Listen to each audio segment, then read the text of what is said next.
और भी ये लोग स्क्वायर मैथमेटिक्स में आपका स्वागत है। आज हम लोग एपी की सेकंड क्लास करने वाले हैं। पहली क्लास में हम लोगों ने कुछ जानकारी ले ली थी। आज हम लोग उसके बाद का देखने वाले हैं कि उसके बाद में क्वेश्चंस और कैसे आते हैं। ठीक है, जैसे एक पहला क्वेश्चन हम लोग ले लेते हैं बिना समय बर्बाद किए हुए। √2, √8, √18, √32 ... ठीक है, इस तरीके की एपी दी गई आप लोगों को। अब मान लीजिए, पहले तो एक काम करते हैं, हम लोग इसको थोड़ा सा सिंप्लीफाई कर लेते हैं। √2 का तो √2 ही रहेगा, इसका 2√2 हो जाएगा, इसका 3√2 हो जाएगा, इसका इस वाले का 4√2 हो जाएगा। इसके बाद वाले का हमें मालूम नहीं। ठीक, तो हम 2-3 चीज़ें पहले ही पढ़ चुके थे कि फर्स्ट टर्म क्या होता है जिसको हम लोग ए से रिप्रेजेंट करते थे, कॉमन डिफरेंस क्या होता है जिसको डी से रिप्रेजेंट करते थे, पहली वाली क्लास में बता चुके हैं। तो अगर हमें फर्स्ट टर्म पूछेगा, टर्म तो यही होते हैं T1, T2, T3 और ये T4 है ना। तो अगर फर्स्ट टर्म हमसे कोई पूछेगा तो हम बता देंगे √2 है। कॉमन डिफरेंस निकालना हमने आप लोगों को बता दिया था कि T2 - T1 किया जाता है, T2 - T1 किया जाता है, तो उसी से निकलेगा कॉमन डिफरेंस। कॉमन डिफरेंस को डी से रिप्रेजेंट करते हैं। ये सब पहली वाली क्लास में हम बता चुके हैं, जिसने नहीं देखी है तो वो देख लेगा। तो T2 कितना दिया गया है, 2√2 -√2। अब 2√2 में से एक रूट चला जाएगा तो केवल √2 बचेगा, ये डी की वैल्यू हो जाएगी कॉमन डिफरेंस। ठीक, तो इस तरीके के क्वेश्चंस भी आते हैं जो रूट में दिए रहते हैं, कभी कभी फ्रैक्शन में और मिक्स फ्रैक्शन में भी इस तरीके के क्वेश्चन आ जाते हैं। ठीक, तो अब मान लीजिए इसमें हमें इस क्वेश्चन में मान लीजिए हमसे 3 चीज़ें पूछ लेता है कि आप फर्स्ट टर्म बताइए, कॉमन डिफरेंस बताइए और नेक्स्ट टर्म बताइए। तो नेक्स्ट का मतलब क्या हो जाएगा कि इसके बाद कौन सा होगा यहाँ पे। तो इसके बाद क्या, अब कैसे पता करेंगे? तो भाई एक चीज हमें पहले से ही पता है कि एपी की एक खासियत होती है कि टर्म के बीच का जो डिफरेंस होता है वो हमेशा सेम होता है। ठीक, ये बात तो पक्की है। तो इसके बाद वाला जो होगा उसका इससे भी डिफरेंस सेम ही होगा, होगा कि नहीं होगा? तो अगर मान लीजिए हमें निकालना होता तो कौन सा टर्म है, ये T4 है, हमें निकालना कौन सा है, हमें यहाँ पे T5 निकालना है। ये हमें नहीं मालूम, T5 हमें नहीं मालूम। तो हम लोग करते क्या, T5 - T4 करते, जो कि D के बराबर होता है कि नहीं होता है? अब T5 तो हमें मालूम नहीं, लेकिन T4 हमें मालूम है कि T4 है कितना, T4 है 4√2। कॉमन डिफरेंस सभी का सेम होगा तो इसका भी सेम होगा, तो √2 होगा। अब T5 = कितना हो जाएगा, ये माइनस में उस साइड पे जाएगा तो ये प्लस हो जाएगा, प्लस हो जाएगा। T5 = कितना हो जाएगा, 5√2। मतलब अगर इसके बाद वाला टर्म हमसे कोई पूछता कि क्या होगा तो हम बता देंगे कि 5√2 होगा। सिंपल सी बात थी। इसमें और भी तरीके के क्वेश्चन पूछे जाते हैं। तो अब एक क्वेश्चन और देख लेते हैं। मान लीजिए आपको एक क्वेश्चन दिया गया है -40, -15, -10 और 35 ... अब इसमें भी वही चीज आप अप्लाई कर सकते हो। फर्स्ट टर्म आपको पता है, कॉमन डिफरेंस आप निकाल लेंगे, नेक्स्ट टर्म निकालना होगा तो वो भी निकाल लेंगे। हाँ, इसमें हमने आपको एक चीज पिछली वाली क्लास में बताया था, इस वाली क्लास में एक बार और रिपीट कर दे रहे हैं। मान लीजिए किसी को ना समझ में आया हो तो वो समझ लेगा। ठीक है, ठीक। तो अब मान लीजिए इसमें अगर हमसे कोई पूछता फर्स्ट टर्म बताइए तो हम बता देते -40 है भैया। अगर हमसे कोई डी पूछेगा तो हम ये भी बता देंगे T2 - T1 से कि कितना होगा। निकाल लीजिए, T2 कितना दिया गया है, -15 दिया गया है, माइनस और ये -40 है। ठीक, तो -15 और ये माइनस माइनस आपस में प्लस बना देंगे, ये हो जाएगा। तो डी की वैल्यू कितनी आ जाएगी, 25। ठीक, डी की वैल्यू 25 आ जाएगी। अब इसी में ही अगर आपसे कोई पूछ लेता 35वां पद बताइए, ठीक है ना, 35वां अगर टर्म आपसे कोई पूछ लेता कि बताइए ये जो है यहाँ T1, T2, T3, T4 से शुरू हुआ है, करते जाते जाते यहाँ पे कहीं पे T35 होगा कि नहीं होगा।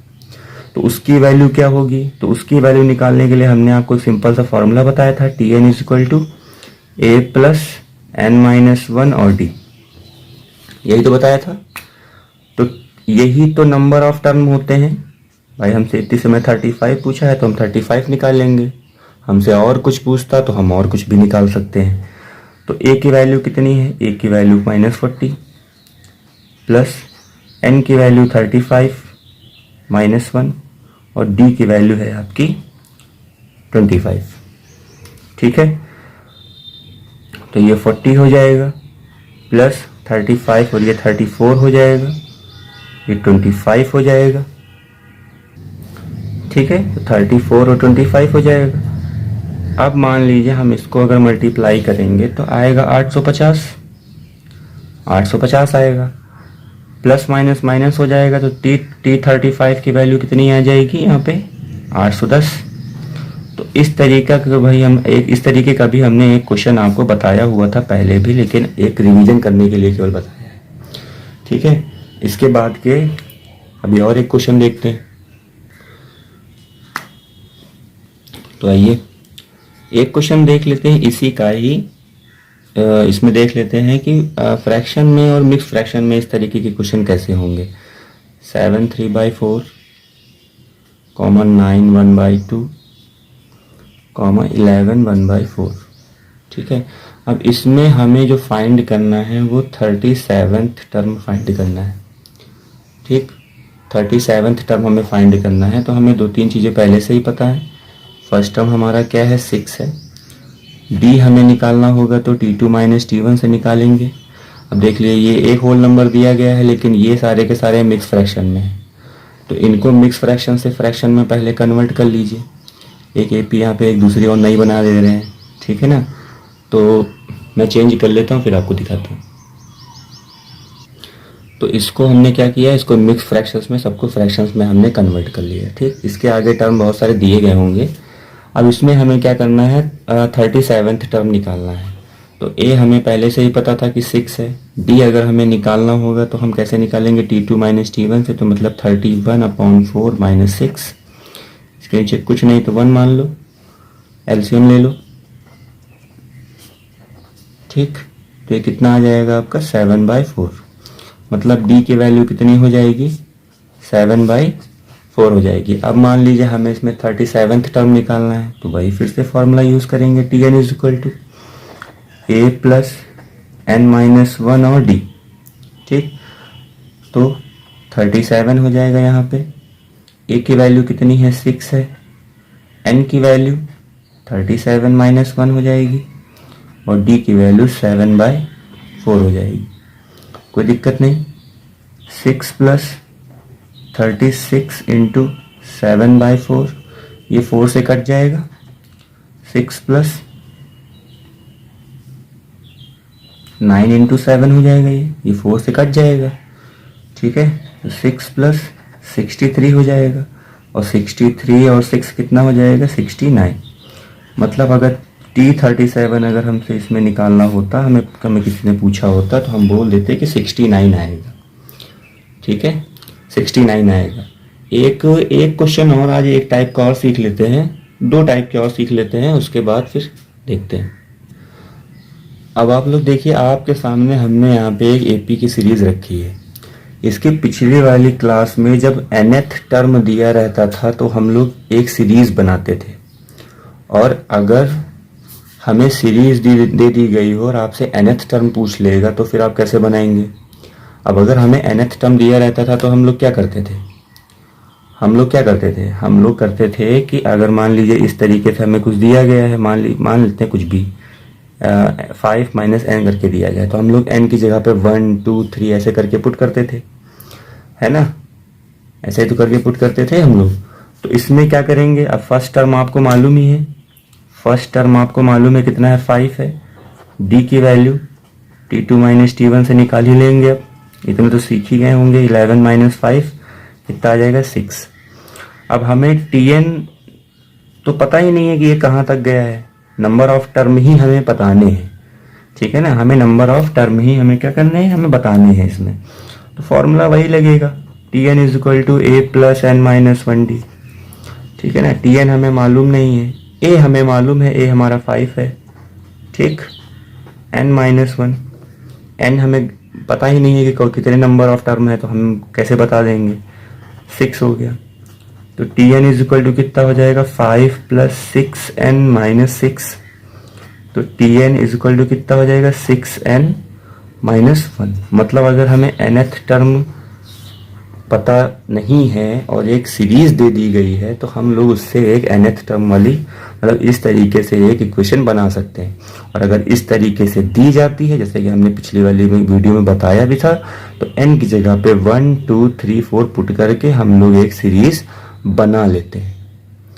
ठीक है, तो अगर हमें सीरीज दी जाएगी और ये इस तरीके का एक टर्म बनाना रहेगा, तो हम लोग ए और डी निकाल लेंगे। n की वैल्यू नहीं पता है तो नहीं रखेंगे। और अगर मान लीजिए हमें इस तरीके से दी गई है और हमें एक सीरीज बनानी है, तो n की जगह पे 1 2 3 4 ही पुट करते हैं। क्यों पुट करते हैं, क्योंकि यही टर्म होते हैं। ये t1 है, ये t2 है, ये t3 है, ये t4 है। ये करते करते कहाँ तक गया होगा, tn तक गया होगा। तो यही तो n है, नंबर ऑफ टर्म तो यही है। तो यहाँ 1 है, यहाँ 2 है, यहाँ 3 है, यहाँ 4 है। अभी आप यहाँ 1 पुट करके देखिए 5 आएगा। ठीक है, अभी आप यहाँ पे 10 पुट कर दीजिए, तो इसका जो यहाँ पे 10th प्लेस पे जो नंबर होगा उसकी वैल्यू निकल आएगी। तो इस तरीके से निकालते हैं हम लोग। एक अलग टाइप का एक क्वेश्चन है, उसको एक कर लेते हैं आज, उसके बाद वाला जो है उसके एक दो क्वेश्चन अगली वाली क्लास में करवा देंगे। तो एक क्वेश्चन हमने लिख दिया है। क्या लिखा हुआ है, how many terms are there in the AP 6, 10, 4, 18 dot dot dot dot 174 फिर क्वेश्चन मार्क। ठीक, इस तरीके का हमें क्वेश्चन दिया जाता है। अब इस क्वेश्चन का मतलब क्या है, एक एपी की सीरीज है जो कि 6 से शुरू हो रही है और 174 पे जाके खत्म हो रही है। अब आप यहाँ पे अपने मन में ये मान के चलिए कि ये सीरीज इतनी ही बड़ी है, इतनी ही बड़ी है, मतलब 6 से शुरू होकर 174 पे जाके वो खत्म हो गई। इनफाइनाइट अभी अपने दिमाग में कुछ मत लाइएगा। तो इसका अगर पहला टर्म ये है तो लास्ट टर्म इसका ये है। तो ये पूछ रहा है कि अगर यहाँ शुरू होकर यहाँ खत्म हो गई है तो इसके बीच में कितने टर्म आए होंगे। जैसे कि 1 2 3 4, तो इसके यहाँ 5, फिर 6 7 8 9 10 करते करते करते करते कब 174 आया होगा। मतलब हमें निकालना क्या है, हमें n निकालना है। ठीक, इनफाइनाइट से दुनिया भर का अपने दिमाग में अभी मत लाइएगा। 6 10 4 18 ऐसे करते करते 174 तक गया है, तो 6 से शुरू होके ही 174 पहुंचा होगा। अगर एक सीक्वेंस से हम लिखेंगे, सीरीज बनाएंगे, तो ये यहाँ से यहाँ तक तभी तो पहुंचा होगा। तो अभी हम मान लेते हैं कि इसके बाद टर्म है कि नहीं है, हमें मतलब नहीं। हमसे इतना पूछा गया है कि 6 से लेके 174 के बीच में कितने पद हैं, मतलब कितने टर्म हैं, तो उतना हमें बताना है। अभी हमें एक्स्ट्रा दिमाग नहीं लगाना है अपना। तो ए की वैल्यू तो हमें पता ही है 6 है। डी अगर हमें निकालना होता है तो हम लोग t2 माइनस t1 से निकाल ही लेते हैं। 10 माइनस 6, ठीक है, 4 आ जाएगा। अब जिन लोगों ने पहली वीडियो नहीं देखी है तो वो देख लेंगे, तो उनको थोड़ा सा ज़्यादा समझ में आएगा, क्योंकि बेसिक हमने पहले ही उसी में बताया हुआ है। ठीक है, तो अब मान लीजिए अगर इसके बाद हमें कोई सीरीज ये डी की वैल्यू आ जाएगी, 10 माइनस 6 से आ जाएगा। अब वही एक सिंपल सा formula, t n is equal to a plus n minus 1 और डी। ठीक, हमें एन नहीं पता है, लास्ट टर्म पता है कि टी एन, भाई यही तो होता है, मैंने पहले ही बताया था। ऐसे करके जाएगा तो यहाँ पे तो कहीं टी एन होगा। अगर इनफाइनाइट तक जा रहा है तो इनफाइनाइट तक जाएगा, लेकिन कभी ना कभी मान लीजिए, अब यहाँ पे मान लीजिए कि इसका एंड पॉइंट यही है, तो ये टी एन की जगह पे हम लोग 174 ही तो पुट करेंगे, क्योंकि 6 से लेके 174 तक ही सीरीज गई है, उसके आगे सीरीज नहीं गई है, मान के चलते हैं। तो इसके बीच में, मतलब ये यहाँ से शुरू हुआ यहाँ खत्म हो गया, तो इसके बीच में कितने लोग भरे पड़े हैं वो हमें बताना है। तो पहला ये है तो आखिरी ये है, तो लास्ट टर्म जो होता है उसको टी एन मान लिया हमने। 174 इज इक्वल टू ए की वैल्यू कितनी है, 6 है, प्लस एन हमें पता नहीं है कि कितने इसके बीच में लोग हैं, मतलब एक मोहल्ला यहाँ से शुरू हुआ यहाँ खत्म हो गया, तो इसके बीच में कितने लोग हैं अब हमें ये गिनने पड़ेंगे, हमें बताना पड़ेगा ना, तो वही है निकालने के लिए फॉर्मूला है ये 4 हो जाएगा। तो 174 is equal to 6 plus 4n minus 4। तो 174 इज इक्वल टू कितना आ जाएगा 2 प्लस 4n, है ना, सिंपल है। तो 174 माइनस 2, ये प्लस में इधर आ जाएगा, ये 4n ही रहेगा। n इज इक्वल टू कितना आ जाएगा 172/4। तो n की वैल्यू कितनी आ जाएगी, डिवाइड करके देख लेना, 43 आएगी। ठीक है, तो इस तरीके का अगर क्वेश्चन पूछा जाता है कि हाउ मेनी टर्म मतलब कितने टर्म है इसमें, यहां से लेके यहां तक के बीच में कितने टर्म है, पहला ये है, आखिरी वाले को ही हम लोग टीएन मानते हैं। अभी आगे चल के एक फॉर्मूला भी रहेगा एल के टर्म में, एल दिया रहेगा वहां पे, तो उसमें भी इसी तरीके का ही कुछ हमें ध्यान में रखना है। ठीक है, तो अगर इस क्वेश्चन में अगर कोई दिक्कत मान लो होती है तो अभी एक क्वेश्चन करवा रहे हैं, इसके बाद अभी 1-2 क्वेश्चन इसी तरीके के और भी करवाएंगे, तो एक काम करते हैं, अभी एक करवा देते हैं। ठीक, इसी तरीके का देखो एक क्वेश्चन और लिख दिया हम लोग को समझाने के लिए। अब इसमें भी आप यही वाली हेडिंग समझिएगा, how many terms are there in AP 41, 38, 35 ... 8। मतलब 41 से शुरू हुआ है और 8 पे जाके खत्म हो गया है। एक सीरीज है एपी की, 41 से शुरू हुई है और 8 पे जाके खत्म हो गई। तो हमें बताना है कि 41 और 8 के बीच में कितने टर्म है टोटल। ठीक है, टोटल कितने टर्म है हमें ये बताना है। तो ए की वैल्यू तो हमें पता ही है भैया 41, डी की वैल्यू हम निकाल लेंगे T2 माइनस T1 से निकाल लेंगे। तो 38 माइनस 41, तो डी की वैल्यू कितनी आ जाएगी -3 आ जाएगी। अब फॉर्मूला आप लोगों को पता ही है, 4-5 बार तो मैं ही लिख चुका हूँ। अगर आप लोग प्रैक्टिस करेंगे तो आप लोगों को भी ये फॉर्मूले कभी भी रट्टा मारने से याद नहीं होते, ये बात आप लोग याद रखिएगा। फॉर्मूले आप क्वेश्चन लगाते जाइए, बार बार फॉर्मूले लिखते जाइए, वो ऑटोमेटिक कब आपको याद हो जाएगा आपको पता भी नहीं चलेगा। अभी मान लीजिए 10th पढ़ रहे हैं, अभी 12th में तो इतने सारे फॉर्मूले हैं इंटीग्रेशन डिफरेंशिएशन वगैरह में कि आप अगर रटना चाहेंगे तब भी रट नहीं पाएंगे। तो रटने की कोशिश मत करिएगा, सफलता मिलेगी नहीं। ठीक है, तो टीएन मैंने पहले ही बता दिया था, लास्ट टर्म हम लोग मतलब टीएन मानेंगे इसको। तो टीएन की जगह पे हम लोग 8 रख देंगे। ठीक है, टीएन की जगह पे 8, तो यहाँ पे 8 रख दीजिए। 8 इज इक्वल टू ए की वैल्यू कितनी है 41 प्लस एन हमें मालूम नहीं, हमें एन ही तो बताने हैं कि 41 से लेके 8 के बीच में कितने लोग हैं। डी की वैल्यू -3 है, तो 8 इज इक्वल टू कितना हो जाएगा 41 प्लस ये हो जाएगा आपका -3n और +3। तो 8 इज इक्वल टू कितना हो जाएगा 41 -3n और ये +3। तो 8 माइनस 41 और ये 3 ऐड करेंगे 44, इधर आएगा तो -44 हो जाएगा। ठीक है, इज इक्वल टू कितना बचेगा यहाँ पे -3n बचेगा। 44 में से 8 जाएगा कितना बचेगा 36 ही बचना चाहिए, -3n। n निकालेंगे यहाँ से कितना आ जाएगा 36/-3, यही तो आएगा। तो ये भी तो माइनस में होगा क्योंकि ये बड़ा है, इसके सामने माइनस का साइन है तो ये माइनस में ही रहेगा। ठीक है,